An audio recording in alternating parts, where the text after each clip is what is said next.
Okay, so we'd like to thank our 54 followers. Thank you very much for deciding to come along on this rather interesting journey.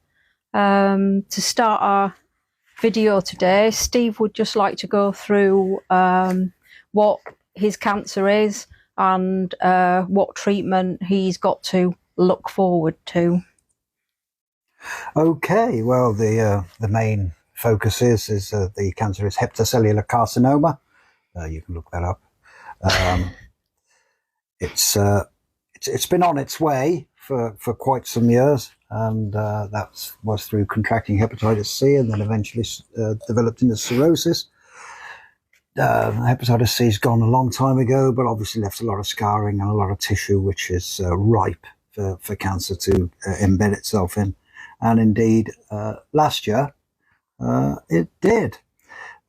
They've been monitoring sub 10 millimeter areas for quite a while. And as you might know, as soon as they get larger than 10 millimeters, they take action.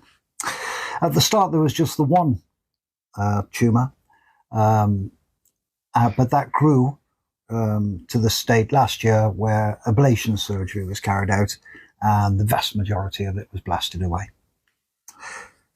Here's the however. However, it spawned a bigger, more aggressive brother, and there are 4 satellite tumors, all sub 10 millimeters in diameter, in the liver. So everything is trotting along at a nice pace until 6 weeks ago, when a scan was carried out, and the almost discernible trace from last year had grown to 30 millimeters in diameter. That caused the consultants to call me up and to advise me that although I was on the transplant register and ready, all offers of transplantation and surgery were withdrawn because of the size of the tumour, and that it had 4 satellites waiting to take its place. A month passed and another scan was carried out, and in that 4 weeks the tumour had grown by another 4 millimeters in diameter. So I think we can safely say that this is getting a bit of a move on. They're now acting with some urgency, and I'm getting prepared to endure 10 days of treatment through radiotherapy called SABRE. This is a day of treatment, a day off, a day treatment, day off. It's quite humane, I suppose. That caused me to go to hospital for the day, really just for training. So you're trained in the correct breathing techniques, warning you that there is going to be tubes and implements inserted into you. And at one point during the procedures, they will actually stop your breathing. So you have the bed ready for me is already positioned with the positions for the arms, and I've had 3 tattoos put on my chest as to where the beam path is going to be, and I'm prepared and ready for that. It's quite an uncomfortable thing, mainly because I've got a frozen shoulder, and you're forced to lie on your back, arms above your head, for up to 25 to 30 minutes. That's not too bad, but when you try to unfold yourself from that position, the pain can be pretty horrendous. I've already been supplied with drugs for that, and with another set of drugs that are going to stop me vomiting, because I'm told the procedure will cause vomiting. Yeah, can't wait. Something to look forward to. So that's about it treatment-wise. I've just had a brand new letter from the consultant, and the SABRE procedure can be potentially curative. But obviously there's the big tumour to blast. It's got 4 brothers coming up underneath, so you've just got to wait and see. And also they can't go too close to your artery. No, it has positioned itself in a rather unfortunate place near an artery, so they cannot nibble all of it away without the good risk of causing some damage. And we don't want that. The path of the beam, as by the surgical team, I've been told it will do slight damage to one of my kidneys, and it may damage my duodenum. That might be a price I'm prepared to pay for that. So we're all raring to go. There's a telephone call booked on the 5th of January where they're going to talk me through it once more. Find out, where you're going to back out. No. And the treatment starts on the 8th. So you have a day of blasting and a day of rest and a day of blasting. This all takes part over a 10-day period.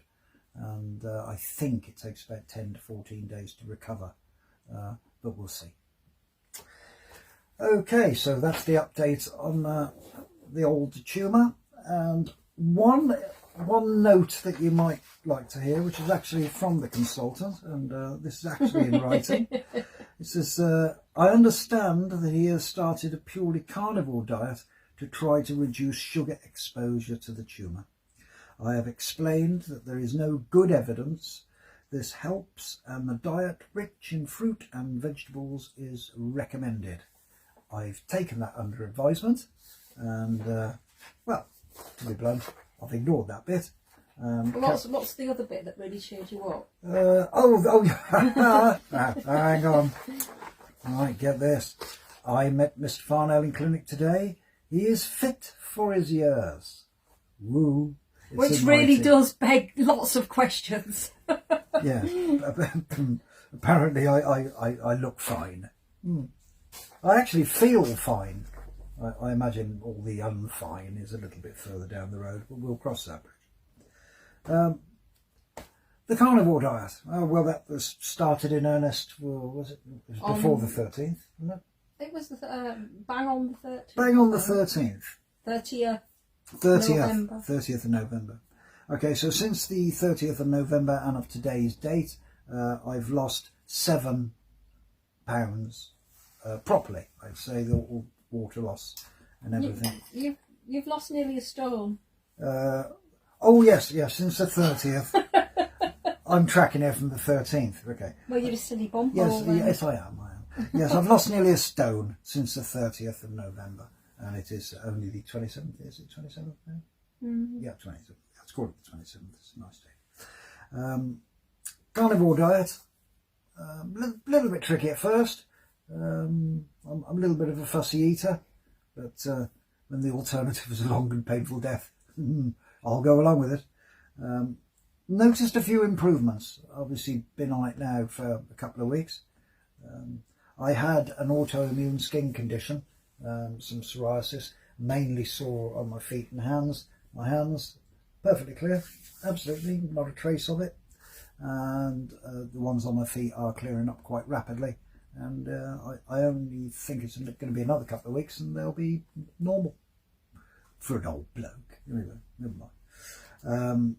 So that's an improvement that's been noticed, and I've got to put it down to the diet because there's no other changes or indicators that have caused because you've rapid. been using the cream for like 5 years or something, haven't you? Yeah, all the proprietary creams, nothing worked. It's autoimmune triggered.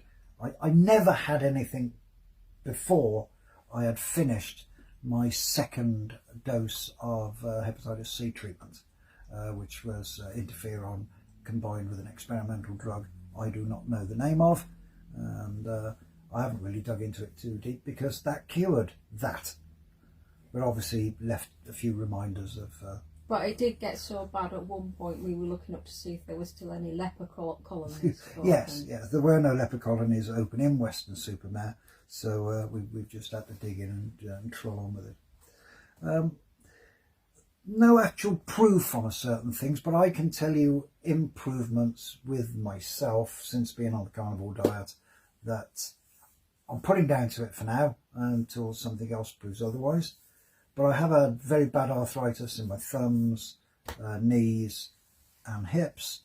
It's not gone away, but I'm not bothered as much. I can do the stairs. Down's better than up, obviously. And sometimes it was a real bind getting up the stairs. The pain will be make it quite difficult, but I appear to be managing them a lot better. The odd twinge now and again, but nothing that's going to stop me doing anything. In my mind, I'm sleeping a bit better and for a bit longer. Usually we're up at the crack of dawn when the alarm goes. It's about 4:30 in the morning. But I slept in yesterday until 12 o'clock, and I slept in this morning until 10. So I think that's an improvement. The sleep also appears to be more refreshing. With liver disease and cancer and that, you can get periods of unrefreshing sleep where you wake up just as tired as you were, but I haven't had that lately, so I'm going to put it down to that. After work, again, with everything else that's going on, obviously it takes its toll. There was the inclination to pop on a bit of music after work. It wouldn't be too long before I was asleep. I used to do that about 4 times a week, maybe. But since I've been on the carnivore diet, I've only dropped off twice in the past couple of weeks. So that's got to be an improvement. I have noticed slightly more energy and a little bit more. There was a project to insulate the roof of the conservatory, which has been lying fallow for, well, actually months. I bought all the materials, I put them in the shed. I didn't have the wherewithal to get up and do it. It seemed like a monumental task. It was all a bit daunting, but I just got up the other day and went, right, let's crack on with this. And making really good headway on that. Got the first layer of insulation in.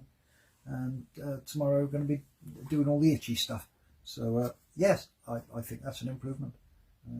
I've woke up and got on and started to do things. There was a mention about dandruff. I do have dandruff. There's no noticeable difference there, but time may tell. I do suffer terribly from tinnitus and a blockage of the whatever it is tube in the left ear. No, I haven't noticed any improvement there.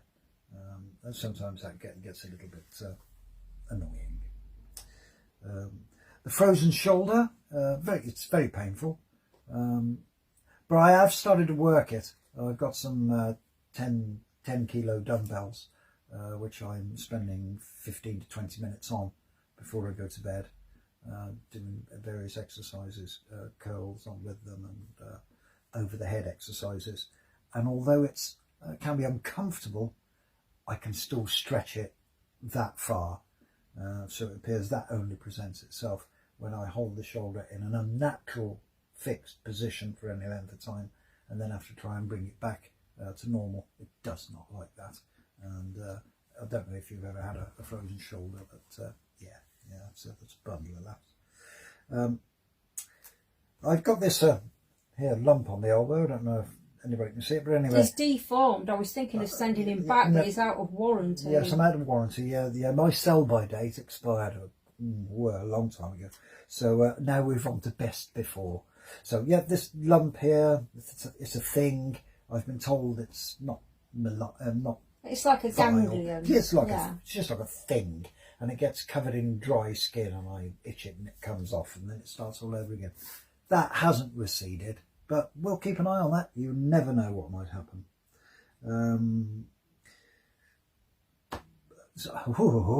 Let's get on to the saucy bits.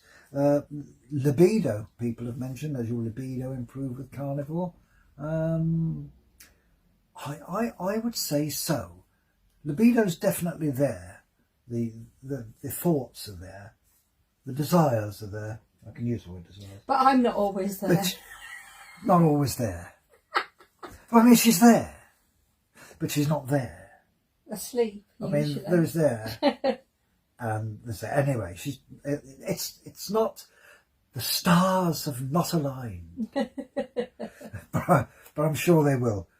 Got to give it time. Obviously, the house, Mama lives here, daughter lives here. Oh, well, they do silent discos, don't they?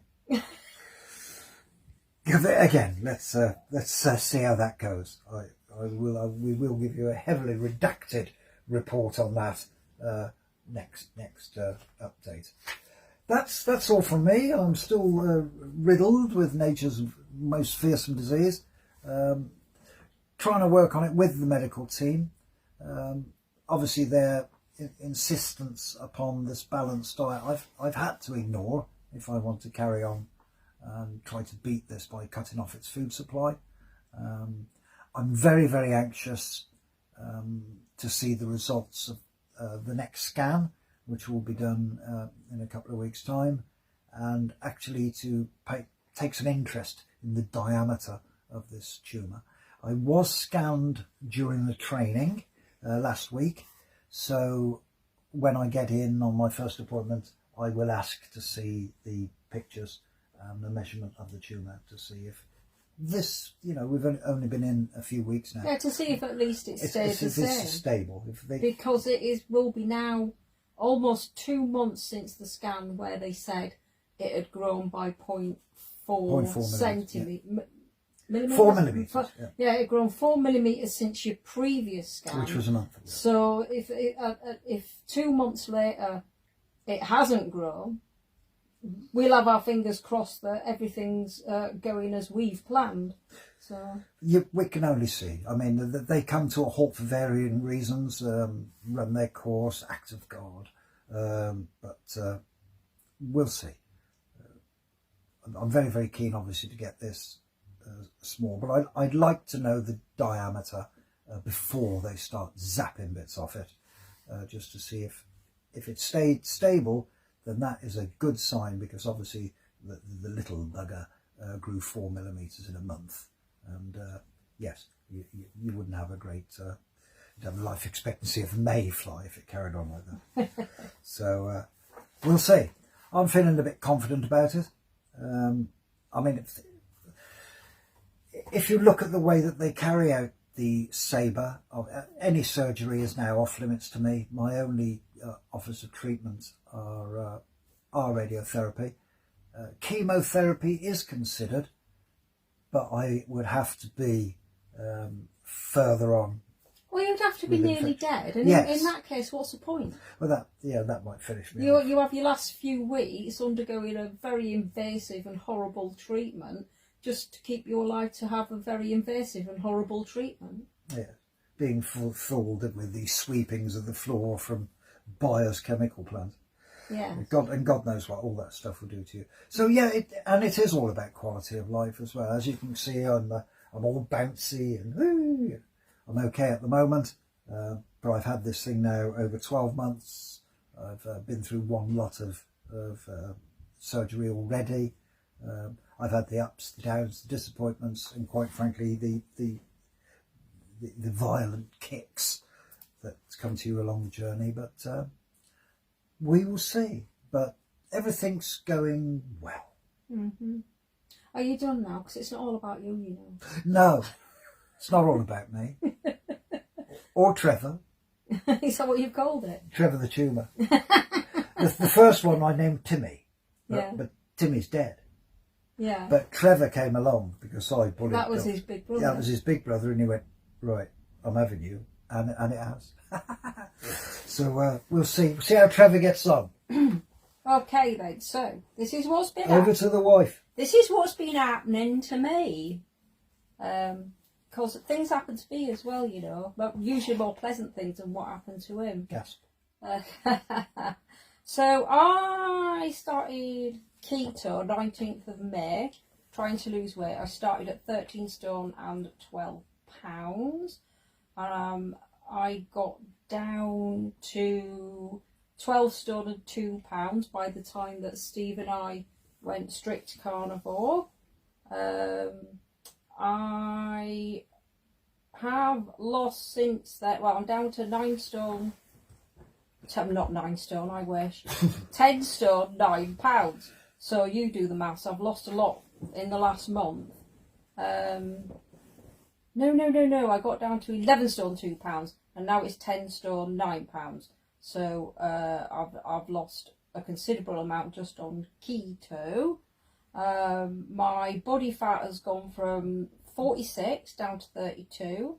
My water has gone from 35 up to 44.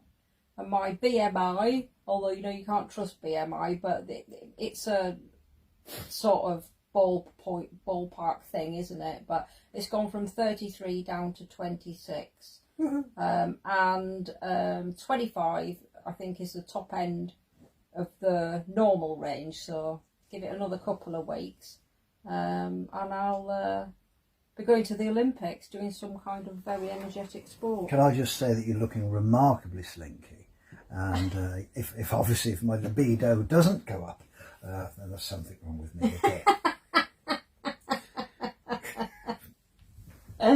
Okay, so problems that I used to have: knee pain. I had a motorcycle accident and snapped this kneecap in half.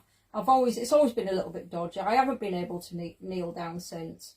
And when I put on a lot of weight, it was getting to a point where it was really hurting me all the time. And there were some positions I couldn't turn in. Now, stop it. I meant when I was standing up. Okay.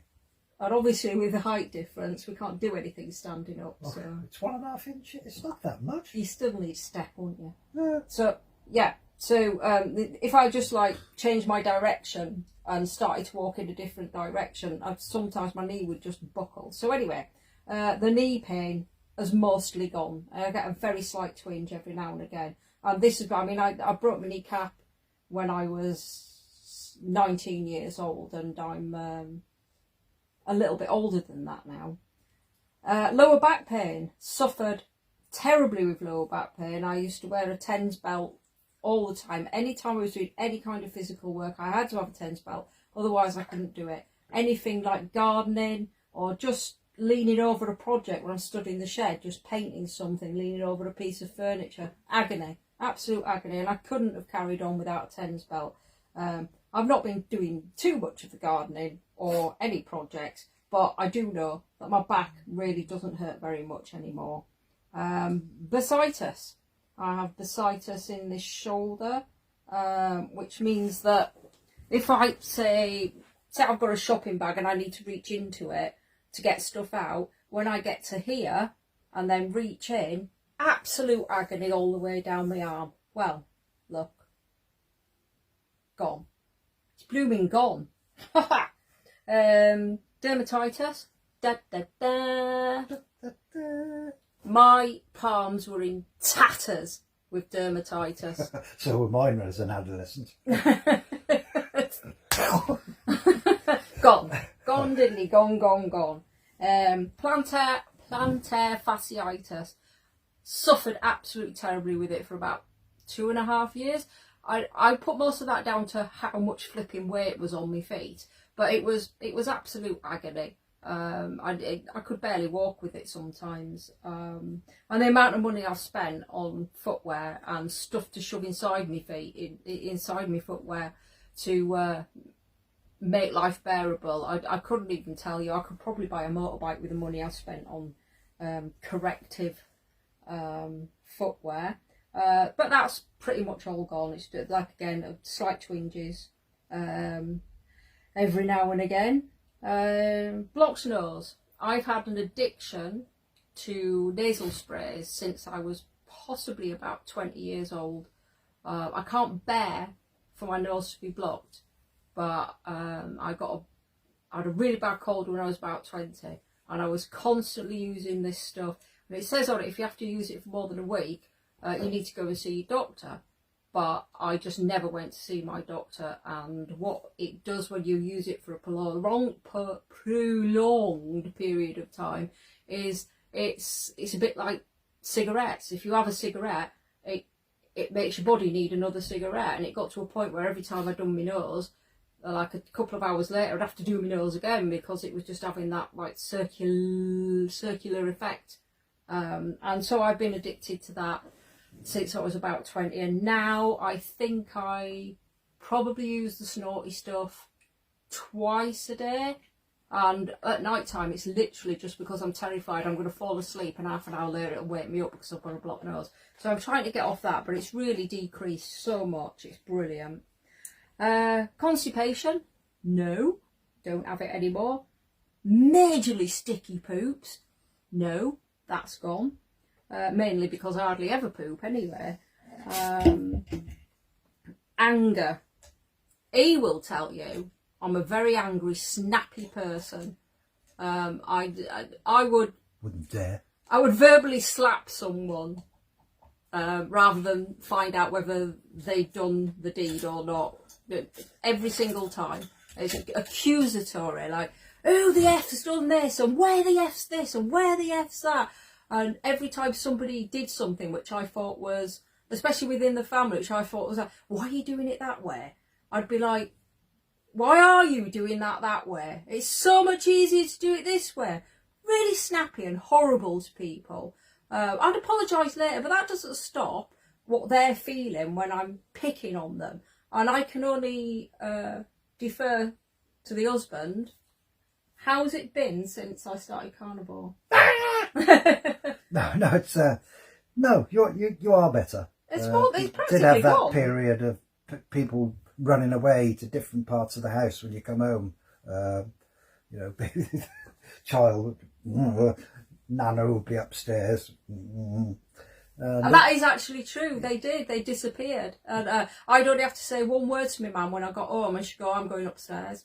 And that, I think I pretty much, I'd say that's 80% better. I don't know if yes, you it is better. I mean, it was, I've got to be quite candid, it was almost every day you come down from upstairs and, oh no, what you come down for? And there'd be something from someone to criticise. Yeah. And yes, it was getting. And even if I didn't, you had that feeling of that it was coming. Yeah. But no, the household itself is a much more pleasant atmosphere, as you can see by my stupid approach to everything. I'm quite light-hearted and devil-may-care most of the time, and yeah, the improvement there has been a breath of fresh air, a nice open door with some nice air blowing through it. I'm almost the wife he always wanted. She is. Right then, so melancholy. There's not really much that's changed there. So even though I'm like quite jolly and jokey on the outside, I still have quite a lot of melancholy on the inside, and I've not seen a change in that. So I need my mental health to improve quite a bit. And the motivation, there's not much change in the motivation. I say there's not much change. There's one thing that has changed. Because, as Steve will testify, I get really motivated to do things, and I prepare everything ready to do whatever it is I've decided I really need to do. And then quite often I'll do that thing once, and everything that I've prepared just gets chucked in a shed, and we'll never see it again, will we? No, we see it quite often. Yeah, we trip over. It's very difficult to miss the canoe. Don't you think? Very difficult to ignore the canoe. Which I never use. Which I never ever use. I've got all the kit to go with it because I wanted to go canoeing, and I never ever use it. But anyway, the one thing that so far I've been managed to keep up with, even though I've had the same feelings of like, oh, you know, when I used to try and get fit, oh, I should go down and do something. I should go down and do something. I should go down and do something. I just never doing anything. Suit us. Yeah. So the only thing so far that I've been doing, even though I've had that, oh yeah, I should go and do this YouTube video, but oh, I'm worried I don't do YouTube. I'm not like all the other YouTube people, and I've got to get a special thing to hold the camera now because our last video was rubbish. But and I've got to get a light, and we've got to get microphones, and I got it all, and then I've spent 2 or 3 days going in my head, oh, what if it doesn't work? And this morning I just kicked myself up the butt and said, well, what if it doesn't work? Just go down and do it. And this is us down here doing it. Okay, so hypersensitive teeth. Because my gums have been receding over the years, I have all around that, like my top of my teeth are exposed, and it was so bad that if I put anything in my mouth that wasn't exactly the same temperature as my mouth, you've put me off now, you bugger. If I put anything in my mouth that wasn't exactly the same temperature as my mouth, it could be a couple of degrees above or a couple of degrees below. My teeth at the top was like somebody was drilling into them. It was absolute agony. that's gone.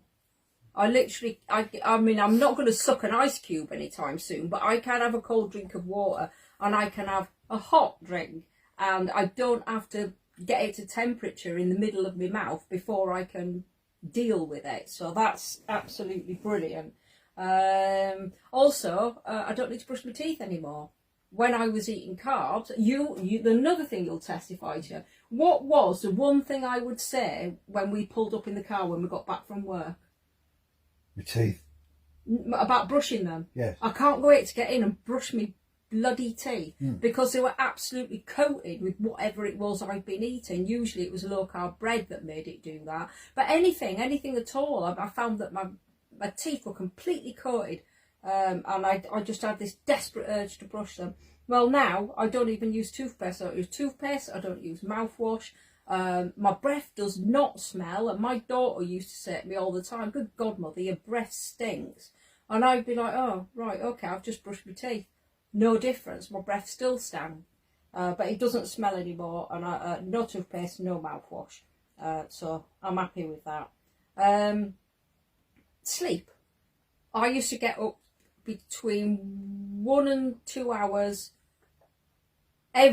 between 1 and 2 hours every night to go to the toilet several times a night. And I'm now get 5 or 6 hours all at once without having to get up. Now, this brings me on to my weak bladder. Ever since having my daughter 18 years ago, my bladder was wrecked. If anyone out there's just about to have a baby and people say to you, "Don't forget to do your pelvic floor exercises," do your pelvic floor exercises. Because if you don't, honestly, you won't be able to cough without peeing your pants. It was dreadful. But also that meant that I've got a weak bladder, which means that I could only put, say, I need to go for a wee and I would only do like maybe an Actimel bottle of wee, even though I was absolutely desperate. And I thought that was never ever going to change. And it would be like every hour during the day and every hour and a half to 2 hours during the night. That has gone completely. I can drink my whole litre bottle, show them that litre bottle of water.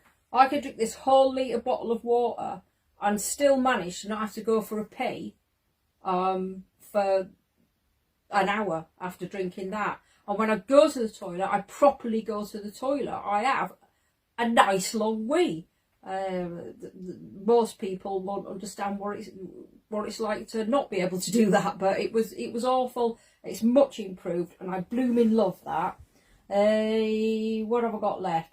Oh, I used to always check my heartbeat because I felt like I had an irregular heartbeat. It was like do do do do do do.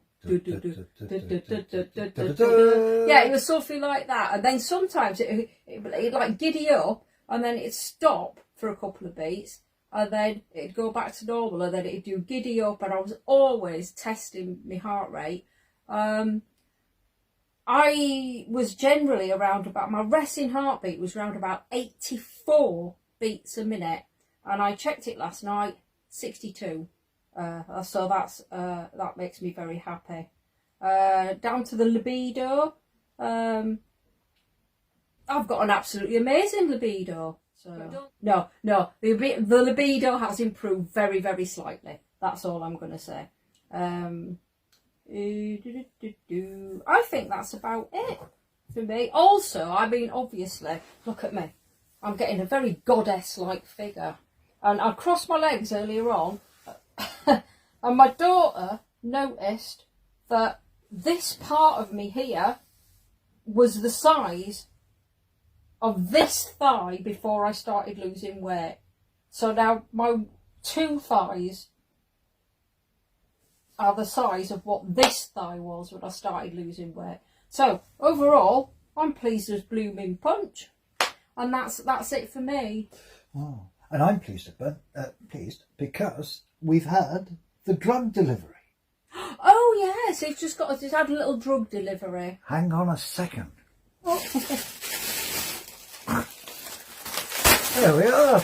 Isn't that nice? Now, for all our viewers that aren't in the National Health Service, all this is free.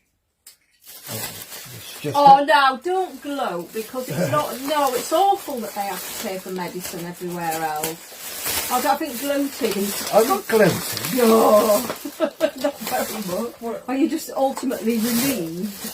Yes, because You'd be dead if you.